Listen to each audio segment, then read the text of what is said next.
نحمده ونصلي ونسلم على سيدنا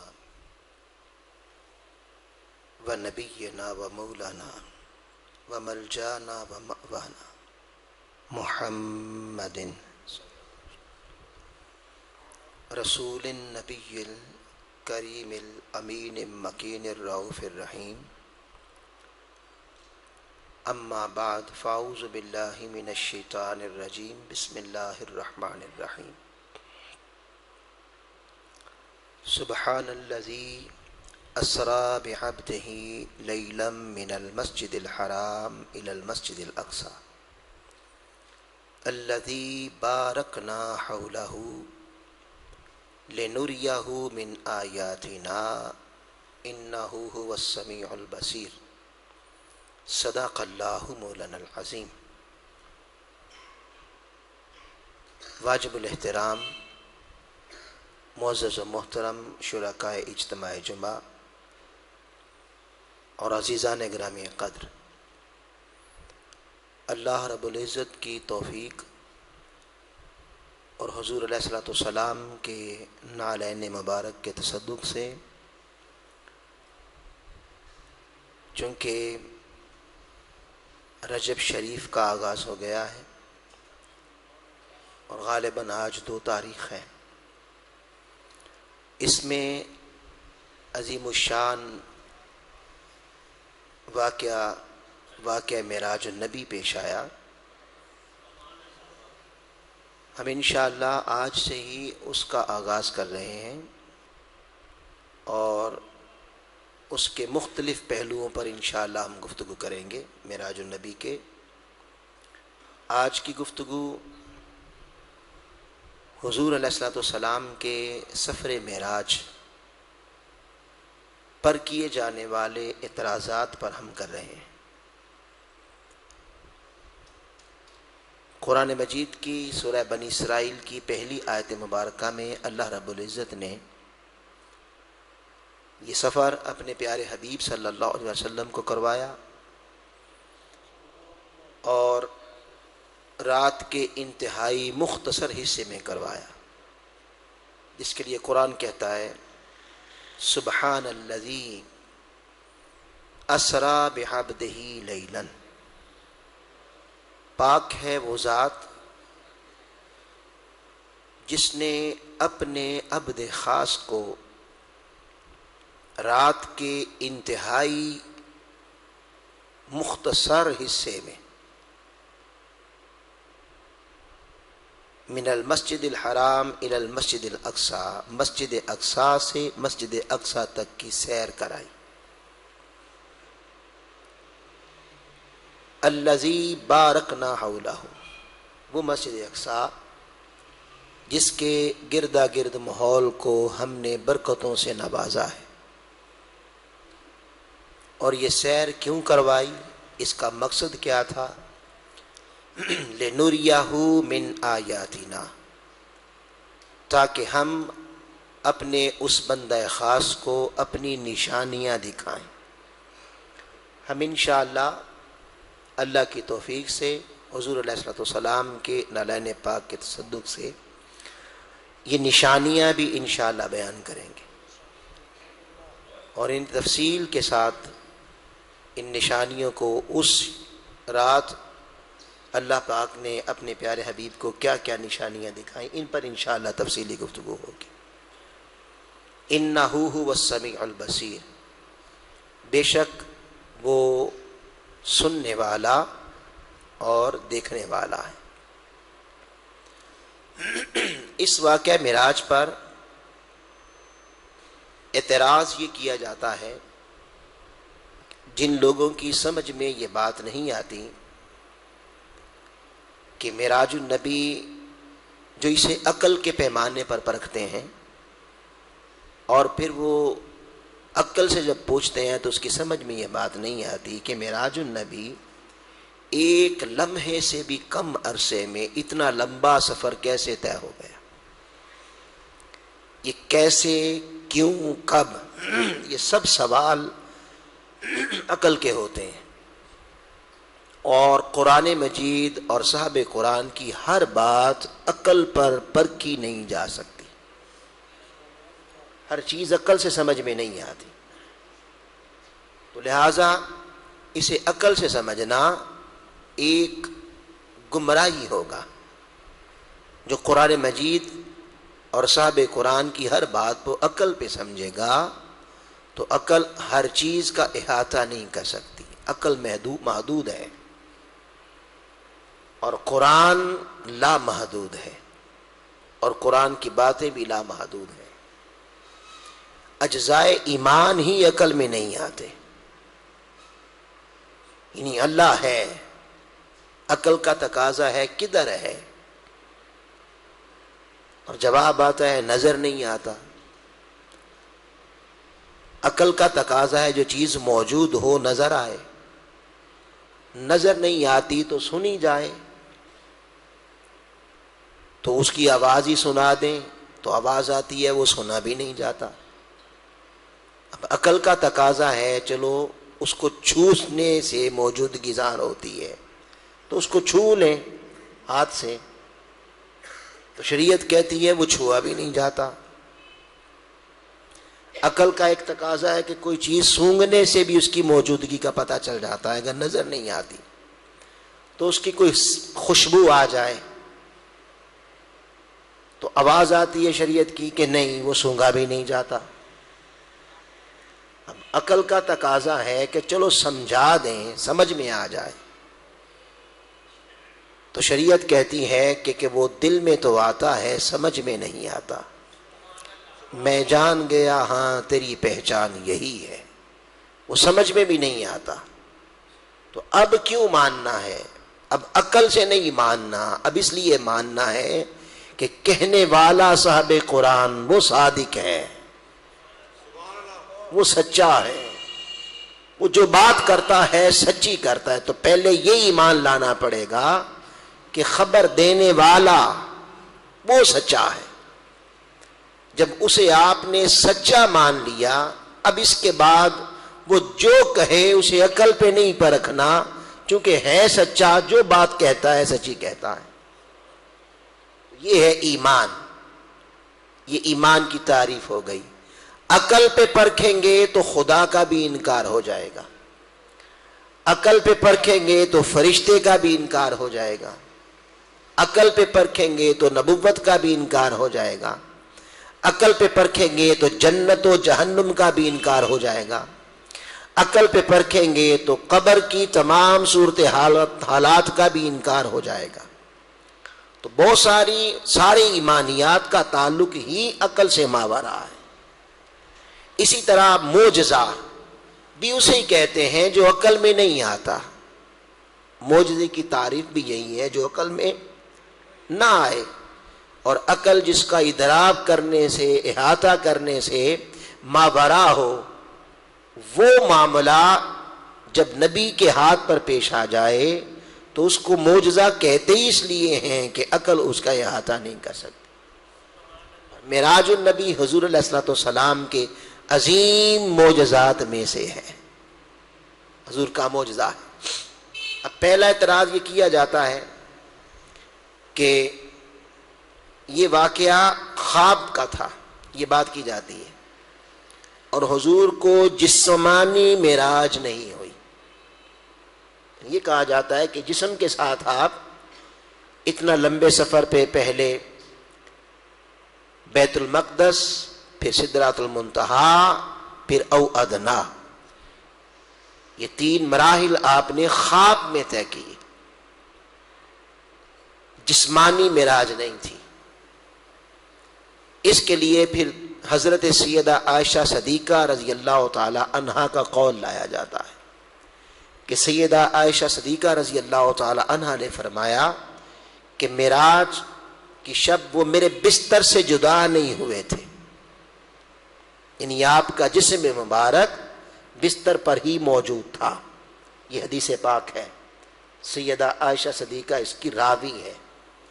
اور ایک قول ہے حضرت امیر معاویہ رضی اللہ تعالیٰ عنہ کا، اور اس میں راوی کا بیان ہے کہ میں نے کسی سے پوچھا، اس نے بتایا، بتانے والا مجہول ہے، موجود ہی نہیں. یعنی اس حدیث کے الفاظ یوں ہیں کہ میں نے کسی سے پوچھا، اس نے بتایا کہ اس نے امیر معاویہ رضی اللہ تعالیٰ عنہ سے پوچھا کہ معراج جسمانی تھی یا روحانی تھی، تو انہوں نے کہا کہ وہ جسمانی تھی. اب اس میں بتانے والا موجود ہی نہیں ہے، تم حدیث ہی مجہول ہو گئی. جب مجہول بات ہو جائے تو اس کو بطور دلیل لیا ہی نہیں جاتا، راوی موجود نہیں ہے. سید عائشہ صدیقہ رضی اللہ تعالیٰ نے فرمایا کہ آپ بستر سے جدا نہیں ہوئے.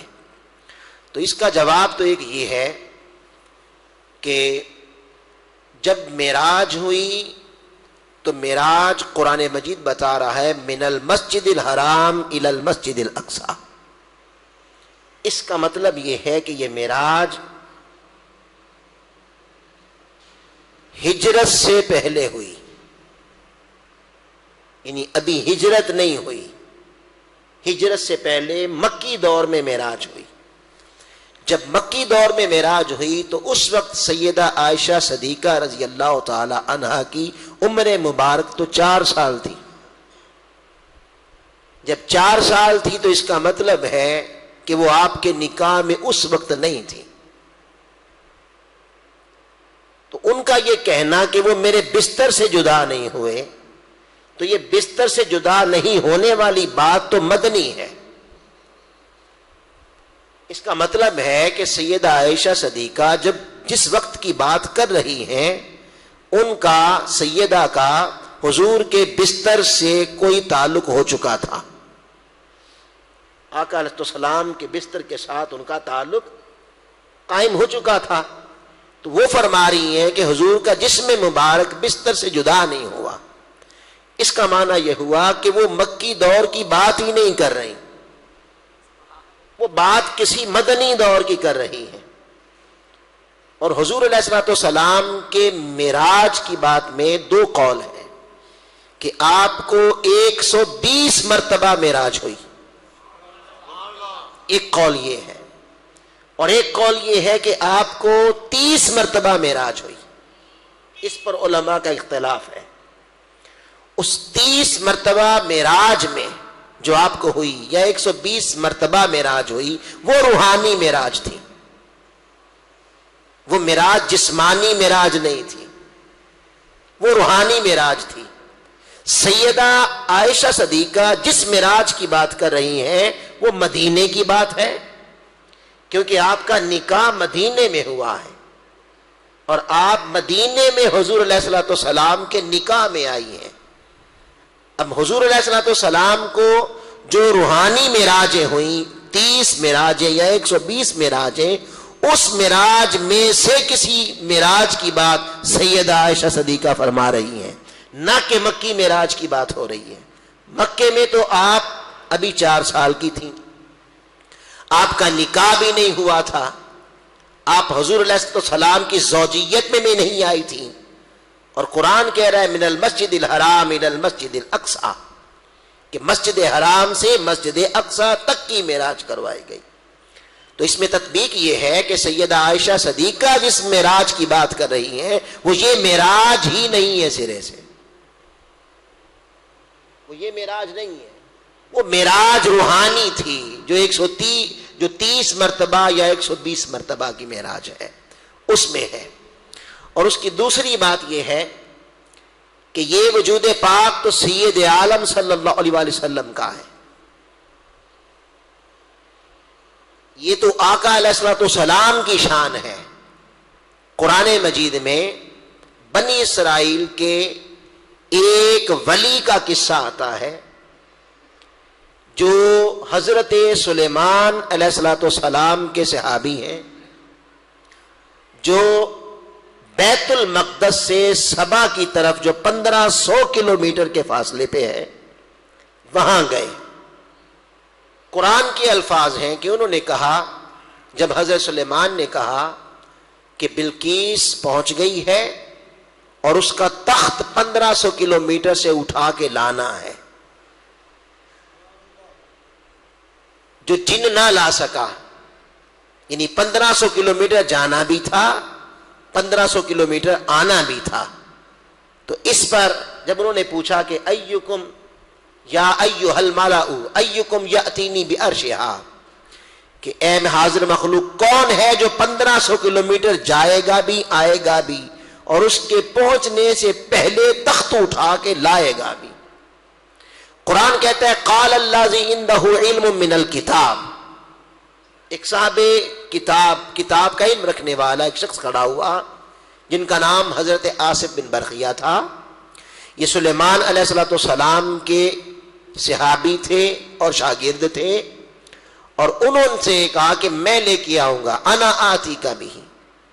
سلیمان علیہ السلام نے پوچھا وقت کتنا لگے گا؟ قرآن کے الفاظ ہیں قبل ان یرتد الیک طرفک، اس سے پہلے کہ آپ پلک جھپکیں، اس سے بھی پہلے میں تخت لاؤں گا. جس کا معنی یہ ہے کہ پلک جھپکنے میں ایک وقت لگتا ہے. پلکیں پہلے آتی ہیں، جڑتی ہیں، پھر کھلتی ہیں، تو پھر اس عمل سے پلک کا جھپکنا مکمل ہوتا ہے، عمل پورا مکمل ہوتا ہے. اب قرآن کہتا ہے فلما رآ عندہ مستقرا، کہ سلیمان علیہ السلام نے پلک جھپکی، وہ 1500 کلومیٹر گئے، 1500 کلومیٹر آئے، اور تخت کا وہاں موجود ہونا بتاتا ہے کہ اٹھا کے لے آئے. جب اٹھا کے لے آئے تو پلک جھپکے پلک جھپک لی. اتنی دیر میں کوئی غائب ہوتا ہے؟ پلک جھپکی جائے، کوئی محفل سے اٹھ کے چلا جائے اور آ جائے، غائب ہوتا ہے آنکھ سے؟ سیدہ نے فرمایا مصطفیٰ کا وجود غائب نہیں ہوا تھا، غائب نہیں ہوا تھا. اگر غائب نہیں بھی ہوا تھا، بالفرض لے لیا جائے کہ وہ معراج سے متعلق ہے، تو آصف بن برقیہ سلیمان کا ولی ہو تو غائب ہوئے بغیر 1500 کلومیٹر جا سکتا ہے، آ سکتا ہے. تو محمد مصطفیٰ ساری کائنات کی سیر غائب ہوئے بغیر کر سکتے ہیں. وہ کیوں نہیں کر سکتے؟ آقا علیہ السلام بھی یہ کر سکتے ہیں. وہ تو ولی تھا، اس کی یہی شان تھی کہ وہ 1500 کلومیٹر جائے. یہ سید الانبیاء ہیں، یہ قائد المرسلین ہیں، یہ وجہ تخلیق کائنات ہیں. یہ پلک جھپکنے سے پہلے اگر او ادنا کی بلندیوں پر بیٹھ کر آ جائیں تو تعجب کیسا، انکار کیسا، تعجب کیسا. لیکن ہمارے نزدیک چونکہ انہوں نے کہا کہ میرے بستر سے جدا نہیں ہوئے، تو یہ حدیث مدینے کی ہے اور معراج کا سفر مکے کا ہے. معراج کا سفر مکے کا ہے. یہاں سے میں یہ بتانا چاہتا ہوں کہ ممکن ہے جس معراج میں حضور کا وجود جسم اطہر سے، جسم مبارک سے جدا نہیں ہوتا تھا، آقا ہو کے آ جاتے ہوں، آنکھ پلک جھپکنے سے اسی بلبلیوں میں عقل پہ پیمانے پرکھتے رہیں. ممکن ہے آپ وجود کے ساتھ ہی جاتے ہوں، کیونکہ قرآن مجید میں اس کی مثال پہلے سے موجود ہے. دوسرا یہ کہا جاتا ہے کہ لِنُرِيَهُ مِنْ آیاتنا، تاکہ انہیں اپنی نشانیاں دکھائیں. تو اس پر رؤیا کی بات کی جاتی ہے کہ یہ چیز خواب میں ہوئی تھی، اور لفظ اسرا کو لیا جاتا ہے کہ اس میں خواب کی بات ہے، یہ جاگنے کی بات نہیں ہے. سنیں، قرآن مجید میں اسرا کا لفظ یہاں بھی استعمال ہوا، اور قرآن مجید میں اسرا کا لفظ اور مقامات پر بھی استعمال ہوا.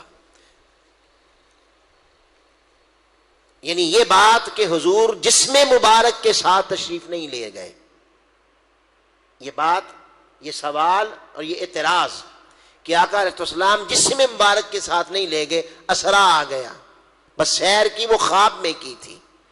آئیے جب حضرت لوط علیہ السلام کی قوم کی طرف عذاب آیا تو فرشتے آئے، وہ حضرت لوط سے انہوں نے ملاقات کی. یہ سورہ ہود کی آیت نمبر 81 ہے. اس میں فرشتوں نے کہا قالو یا لوط انا رسل ربک، کہ اے لوط ہم آپ کے رب کی طرف سے آئے ہیں، بھیجے گئے ہیں. لن یصلوا الیک، اور یہ آپ تک پہنچ نہیں پائیں گے، یعنی آپ کے دشمن آپ تک پہنچ نہیں پائیں گے. آپ کیا کہیں؟ فَأَسْرِ بِأَهْلِكَ بِقِطْعٍ مِّنَ اللَّيْلِ، آپ رات کے کسی حصہ میں اپنے اہل و عیال کو لے کر چلے جائیں، نکل جائیں، چلے جائیں. یعنی اسرا وہاں بھی آیا اور فَأَسْرِ بِأَهْلِكَ یہاں بھی آیا. اب یہاں حضرت لوط علیہ السلام رات کے کسی حصہ میں، من اللیل کہا جا رہا ہے، بقطع من اللیل، رات کے حصے میں، فَأَسْرِ بِأَهْلِكَ اپنے اہل و عیال کو لیں اور چلے جائیں. یہ آپ تک نہیں پہنچ سکیں گے، آپ کے دشمن نہیں پہنچ سکیں گے. کیا یہ خواب کی بات ہے؟ یہ خواب کی بات نہیں ہے.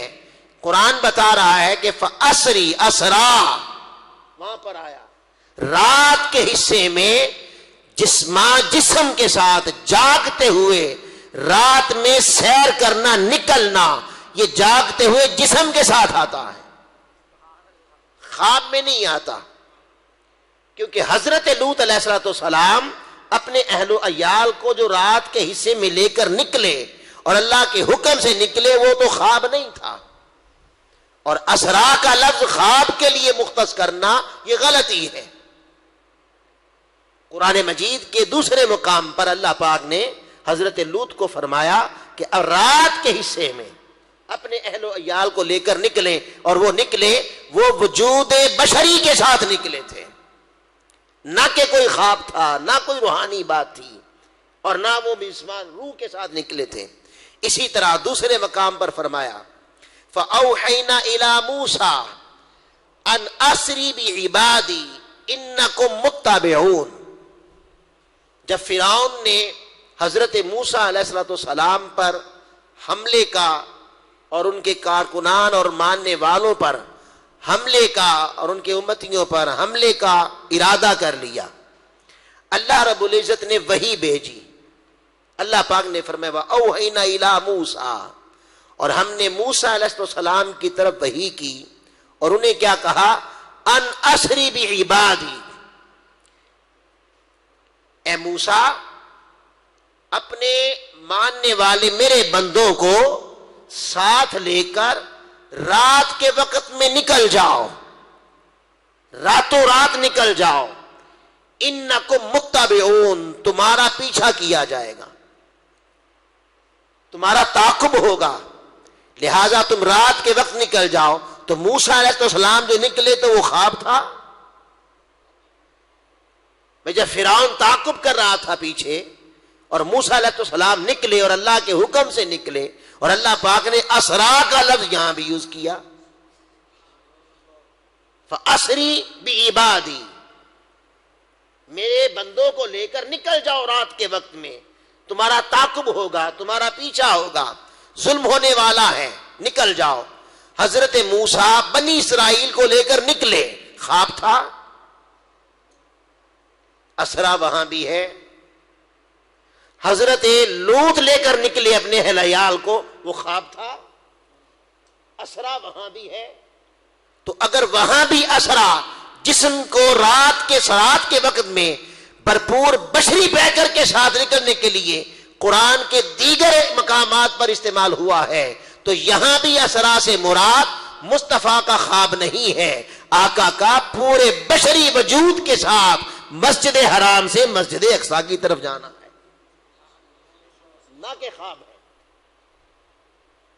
اور یہاں سے یہ پتا چلتا ہے کہ اسرا کا لفظ خواب کے ساتھ جوڑنا غلطی ہے. اگر خواب ہوتا تو پھر وہاں بھی خواب ہونا چاہیے تھا، وہاں پر خواب کا تصور بھی نہیں ہے. تو آقا علیہ السلام پورے بشری وجود کے ساتھ آپ نے معراج کی اور آپ نے سفر معراج مسجد الحرام سے مسجد اقصی تک کا کیا۔ تیسری یہ بات کہ اگر یہ سفر خواب میں ہوتا تو خواب اس وقت ایک مستقل علم تھا، اور حضرت یوسف علیہ الصلوۃ والسلام قرآن مجید کے مطابق اور دیگر کتابوں میں بھی ان کا تذکرہ ایک معبر کے طور پر موجود تھا، اور علم اتنا وسیع ہو چکا تھا کہ صحابہ خواب دیکھتے تو تعبیریں پوچھتے، اور تعبیریں بتانے والوں میں بڑے بڑے معبر مکہ میں موجود تھے، معبر۔ اور جیسے ہم نے پچھلی گفتگو میں حضرت ابوبکر صدیق کے خواب کی تعبیر کا بھی تذکرہ کیا، تو تعبیر بھی ہوتی تھی، اور تعبیر کا علم، رؤیا کا علم اس دور میں بڑے عروج پہ تھا۔ اب خواب کوئی سنائے کہ میں نے جنت دیکھی، کوئی یہ کہے کہ میں نے خواب میں مسجد اقصی دیکھی، خواب میں میں آسمانوں پہ گیا، خواب میں میں نے جہنم کا مشاہدہ کیا، خواب میں میں نے جنت کا مشاہدہ کیا، اور خواب میں میں نے فرشتوں کو دیکھا، اور سارا سفر خواب میں کہے، اور کہنے والی ذات وہ ہو جو اعلان نبوت کر چکی ہے، جو خود اعلان نبوت کر چکی ہے، اور وہ کہے کہ میں نے خواب میں مسجد اقصی گیا، جنت دوزخ آسمان دیکھے، تو یہ تو کوئی بڑی بات ہے ہی نہیں، یہ تو کوئی ایسی بات نہیں جس پر واویلا ہو، جس پر شور ہو، اس کی تو تعبیر ہوگی۔ اور اس دور میں باقاعدہ معبر تھے، اور خود ابو جہل جس نے سب سے زیادہ شور مچایا، جو سوالات کی بچھاڑ کرنے آ گیا، جس نے کفار میں سے بہت سارے لوگوں کو اکٹھا کر لیا، بہت سارے اہل ایمان یہ بات سن کر مرتد ہو گئے، جو پہلے کلمہ پڑا ہوا تھا حضور کی یہ بات سن کر وہ کلمہ چھوڑنے کی طرف چلے گئے، اور کفار نے انہیں اس بات پر بہکا دیا اگر یہ بات خواب تھی، اور آقا علیہ السلام نے یہ کہا تھا کہ میں نے خواب میں سب کچھ دیکھا، تو خواب میں تو کوئی اتنا واویلا نہیں کرتا، خواب میں تو شور کا جواز ہی نہیں بنتا، خواب میں تو سوالات کا جواز ہی نہیں بنتا۔ اب آقا علیہ السلام فرمائے کہ میں نے خواب دیکھا، اور ابو جہل پورے اہل مکہ کو اکٹھا کر کے لے آئے، کہے اگر خواب دیکھا تو سوال کر رہا ہے بتائیں، ہمارے 3 قافلے مکے کی طرف بیت المقدس کی طرف گئے ہیں، آپ کو ملے؟ یہ خواب کی بات ہے؟ یہ سوال کرنا جہالت ہے۔ آپ میں سے کوئی کہے بھئی میں رات کو کراچی خواب میں گیا، یا میں رات کو سعودیہ خواب میں گیا، آپ سب یہ بات سنائیں کسی کو کہ میں نے خواب دیکھا کہ میں سعودیہ میں طواف کر رہا تھا۔ یہ خواب آتے ہیں کہ نہیں آتے؟ آتے ہیں نا، ہر دوسرا بندہ کہتا ہے جی میں نے رات کو خواب میں عمرہ کیا، میں نے خواب میں حج کیا۔ اب آپ کہہ رہے ہیں کہ میں نے خواب میں حج کیا، اور سننے والا کہے میرا بھائی ملا، بھئی اگر آپ سچے ہیں تو یہ بتائیں کہ میرے بھائی سے ملاقات ہوئی، تو آپ کیا کہیں گے؟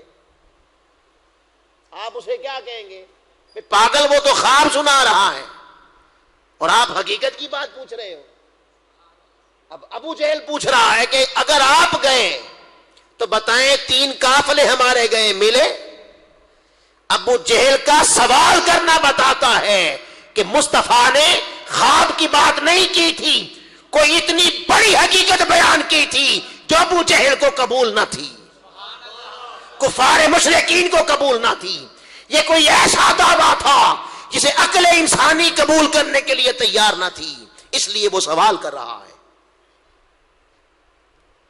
اس نے سوال کیا، اس نے پوچھا اگر آپ واقعی گئے ہیں، وہ جانتے تھے کہ حضور علیہ الصلوۃ والسلام ان کی زندگی میں جتنا آپ نے مکے میں دور گزارا ہے، ابو جہل اور کفار جانتے تھے آپ کبھی بیت المقدس نہیں گئے، یہ بات سب کو معلوم تھی۔ اب وہ سوال کرنے آ گئے، سارے کفار اکٹھے ہو گئے، انہوں نے کہا کہ اے محمد صلی اللہ علیہ وسلم، ہم آگے آسمانوں کی باتیں تو نہیں جانتے جو آپ کر رہے ہیں، لیکن ہم نے بیت المقدس دیکھا ہے، اگر آپ واقعی گئے ہیں تو یہ بتائیں بیت المقدس کی کھڑکیاں کتنی ہیں، دروازے کتنے ہیں، اس کے کلر کتنے ہیں؟ یہ سوال کرنے شروع کر دیے۔ آقا علیہ السلام نے کچھ لمحے کے لیے توقف کیا، جو ہی توقف کیا اللہ پاک نے جبریل امین کو حکم دیا، جا جبریل یہ ظالم پوچھ رہے ہیں۔ اب دیکھیں نا، کوئی اس مسجد میں ایسے ہی آئے، کچھ دیر کے لیے آئے، جیسے حضور قبلہ پیر صاحب پچھلے دنوں آتے تھے، وہ جمعہ پڑھا کے چلے جائیں، تو ان سے کوئی پوچھے بھی بتائیں کھڑکیاں کتنی تھیں، ان سے پوچھے کھڑکیوں کا کلر کیسا تھا، روشن دان، تو وہ روشن دان چیک کر رہے تھے، وہ تو جسٹ آئے اور چلے گئے۔ تو آقا تو گئے بیت المقدس میں، انبیاء کی جماعت کروائی، اس کے بعد اگلا سفر شروع ہو گیا۔ انہوں نے کہا کہ یہ بتائیں روشن دان کتنے تھے، کھڑکیاں کتنی تھی، اس کے کلر کیسے تھے؟ قربان جائیں، اللہ پاک نے فرمایا جبریل جا میرے مصطفیٰ کا تعاقف دیکھ۔ آقا تھوڑی دیر کے لیے رک گئے، فرمایا جا بیت المقدس کو آج بیت المقدس سے اٹھا کر مصطفیٰ کے سامنے رکھ دے، اور فرمایا میرے حبیب یہ سوال کرتے جاتے ہیں، یہ پوچھے کھڑکیاں کتنی ہیں، تو دیکھ دیکھ کے گن گن کے بتا دے کھڑکیاں اتنی ہیں، دروازے اتنے ہیں، کلر یہ ہیں۔ آقا دیکھتے جاتے اور ان کے سوال کے جواب دیتے چلے جاتے۔ اب بتائیں یہ خواب ہے؟ بھئی کو کہ میں بیت المقدس خواب میں گیا تھا تو یہ سوال بنتا ہے؟ یہ تو سوال ہی نہیں بنتا۔ حضور دیکھ دیکھ کر بتاتے رہے کہ صدر دروازہ ایسا ہے، اتنی کھڑکیاں ہیں، یہ کلر ہے اس کے ستونوں کا۔ وہ جتنے سوال کرتے رہے، مصطفیٰ سب نگاہ سے دیکھ دیکھ کر ان کے سوالوں کے جواب دیتے رہے۔ ان کا سوال کرنا، آقا کے سوالوں کا جواب دینا خود دلیل ہے کہ یہ خواب نہیں تھا، یہ خواب نہیں تھا۔ اس کے بعد جب یہ سارا کچھ آپ نے بیان کر دیا اور کوئی بات بن نہ پڑی، اب انہوں نے اگلا سوال کیا۔ انہوں نے کہا اچھا یہ بتائیں آپ مکے گئے تھے، آپ بیت المقدس گئے تھے، ہمارے مکے کے 3 قافلے تاجروں کے وہ بیت المقدس گئے ہیں، آپ کو ملے؟ حضور نے فرمایا ہاں ملے۔ اب بتائیں خواب ہے؟ بھئی آقا فرما رہے ہیں ملے، وہ پوچھ رہے ہیں آپ کو ملے، یہ کوسچن خواب کا بنتا ہے؟ نہ سوال خواب کا ہے نہ جواب خواب کا۔ اگر خواب ہوتا تو آقا کہتے بدبخت میں تو خواب کی بات کر رہا ہوں اور تو حقیقت کی پوچھ رہا ہے۔ نہیں، اس نے پوچھا ملے، مصطفیٰ نے کہا ملے۔ اس نے کہا اچھا ملے ہیں تو بتائیں کیسے ملے، کہاں ملے؟ آپ نے فرمایا پہلا قافلہ مجھے مقام رؤیا غالباً وہاں ملا، میں علامت اس کی یہ ہے کہ مجھے پیاس لگ رہی تھی، ان کا اونٹ گما ہوا تھا۔ اب جواب دیکھیں، ان کا اونٹ گما ہوا ہے، وہ اپنے اونٹ کی تلاش میں پڑاؤ کر کے اونٹ تلاش کر رہے ہیں، اور آقا نے فرمایا کہ مجھے پیاس لگ رہی تھی۔ یہ خواب ہے؟ مجھے پیاس لگ رہی تھی اور وہ اونٹ تلاش کر رہے تھے، اور ان کے ایک اونٹ کے کجاوے میں پانی کا پیالہ پڑا ہوا تھا، میں نے پانی پی لیا، ان کا پانی پیا جو قافلہ گیا ہوا تھا۔ پھر میں نے آگے بڑھتے بڑھتے گزرنے کے لیے جب میں پانی پی لیا اور جانے لگا تو میں نے اہل قافلہ سے کہا السلام علیکم، وہ چیخ کر بولے یہ تو محمد کی آواز ہے، یہ تو محمد کی آواز ہے۔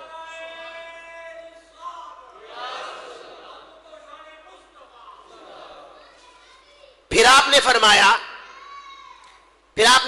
دوسرا قافلہ مجھے ملا، مقام 3 پہ ملا، اس قافلے کی علامت یہ ہے کہ ان کی قیادت فلاں فلاں سردار کر رہا تھا. یہ خواب ہے بھئی، یہ خواب کی باتیں ہیں. اس کی قیادت فلاں فلاں سردار کر رہا تھا، اور اس پہ جب میرا براق ان کے پاس سے گزرا، جس براق پر میں سوار تھا، وہ پوچھ رہے حقیقت کی بات، اور آقا کی بتا رہے ہیں حقیقت کی بات. میرا براق گزرا تو ان میں سے ان کے اونٹ میرے براق کے گزرنے کو دیکھ کر ڈر گئے، اور ڈر کے اچھلے اور پھدکے، اور فلاں شخص گر گیا اور اس کی ٹانگ ٹوٹ گئی، آئے تو دیکھ لینا. یہ خواب ہے. کوئی خواب میں ایسا کہتا ہے بات خواب کی ہو اور ٹانگ ظاہر میں ٹوٹ جائے؟ عجیب بات ہے اور عجیب ذہن ہے. پھر تیسرا قافلہ ملا، تو میں تیسرے قافلے کی علامت یہ ہے کہ وہ فلاں فلاں شخص اس کی قیادت کر رہا ہے، اور اس پر بوریاں ہیں، ایک سیاہ داری دار، ایک سرخ داری دار، جو آگے چل رہی ہیں، آئے تو دیکھ لینا.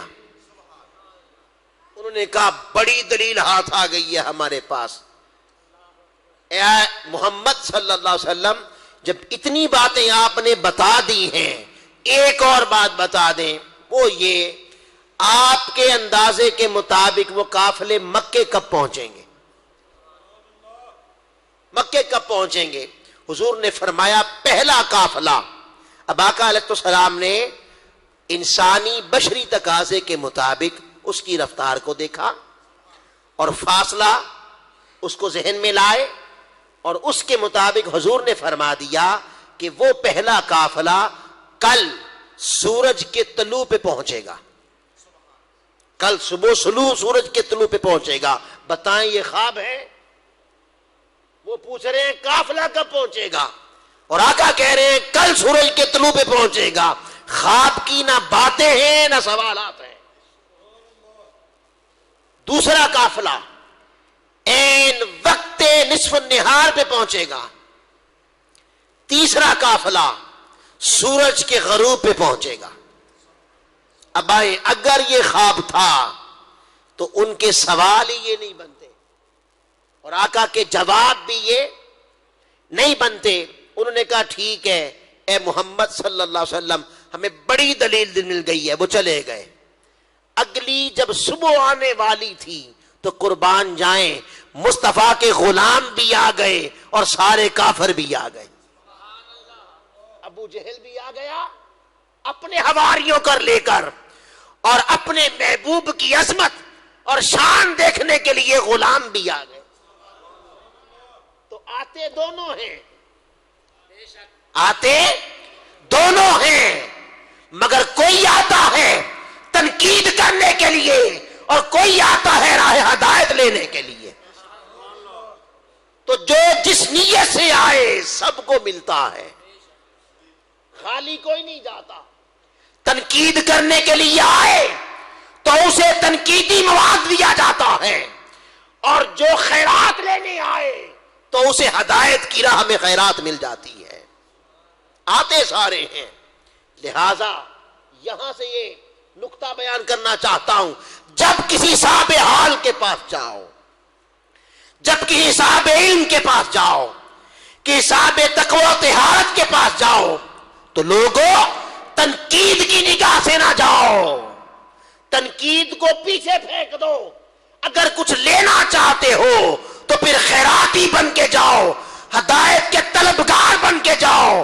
خدا کی عزت کی قسم، اگر دینے والا خود صاحب ہدایت ہے تو ممکن نہیں ہے کوئی ہدایت لینے آئے ہو اسے ہدایت ملے نہ. ملتی ہے، بڑھتی ہے، اور یہ قیامت تک بڑھتی رہے گی. دونوں آ گئے، دونوں آ کر تنقید والے بھی آ گئے اور مصطفیٰ کی عظمت اور شان دکھنے والے غلام بھی آ گئے. دونوں کھڑے ہو گئے. اب ایک کی نگاہ, اہل تنقید کی نگاہ سورج کی طرف تھی, اور چاہت یہ تھی کہ معاذ اللہ مصطفیٰ کا قول جھوٹا ہو جائے اور ہم معاذ اللہ پھر اسے پورے معاشرے میں لوگوں کے لیے ان کی تنقید بنا کر ان کے جھوٹ کی طرف کر کے تو ان کی پھر ذات کو ٹارگٹ کریں گے, تان و تشنیع کریں گے. ان کا مقصد یہ تھا. کیا یہ مقصد خواب کے لیے ہوتا ہے؟ کہ ایسی باتیں خواب میں ہوتی ہیں؟ بیٹھ گئے اور ادھر غلام جس راہ سے قافلے نے آنا تھا وہ پختہ یقین کے ساتھ, انہیں اتنا یقین تھا مصطفیٰ کی بات پر کہ جتنا یقین آپ کو اپنے ہونے پہ ہے. بھئی اس وقت آپ کو اپنے ہونے پہ یقین ہے؟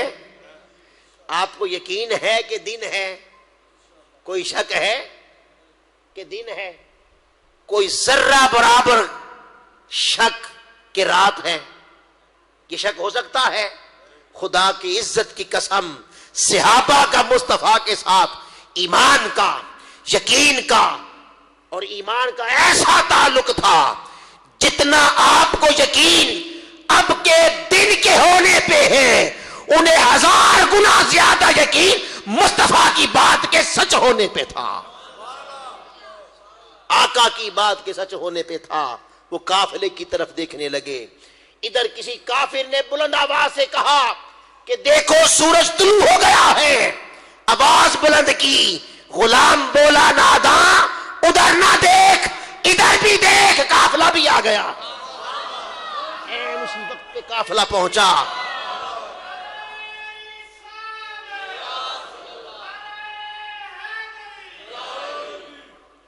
ادھر قافلہ پہنچ گیا. بدبخت بے ہدایتیں جن کے دلوں پر مہریں لگ جاتی ہیں, جنہیں حق نظر نہیں آتا, اور اللہ جنہیں حق سنانا نہیں چاہتا, اللہ جنہیں ہدایت دینا نہیں چاہتا, اللہ جن کے دلوں پر مہر لگا دیتا ہے, پھر ان پر بھی وحییں ہوتی ہیں, پھر ان کے پاس بھی دلائل ہوتے ہیں, پھر ان کو بھی دلیلیں گھڑ کے بتائی جاتی ہیں. پھر ان کی دلیلیں کیا تھیں؟ ادھر قافلہ آ گیا مصطفیٰ کے کہنے کے مطابق, سورج بھی طلوع ہو گیا. تو جن کے نصیبوں میں ہدایت نہ تھی وہ بولے یہ تو جادو ہے. وہ بولے یہ تو اگر جادو ہے تو پتا چلا خواب نہیں تھا. ان کا یہ قول کہنا کہ جادو ہے, اس کا معنی یہ ہے کہ مصطفیٰ کسی بڑی حقیقت کو بیان کر چکے تھے. وہ کہنے لگے جادو ہے. قربان جائیں اہل عقل بھی حیرت میں مبتلا ہو گئے. ان کے تعجب, عقل اور تنقید اور حیرانگی میں اضافہ ہو گیا, اور غلاموں کے عشق اور محبت اور ادب میں اضافہ ہو گیا.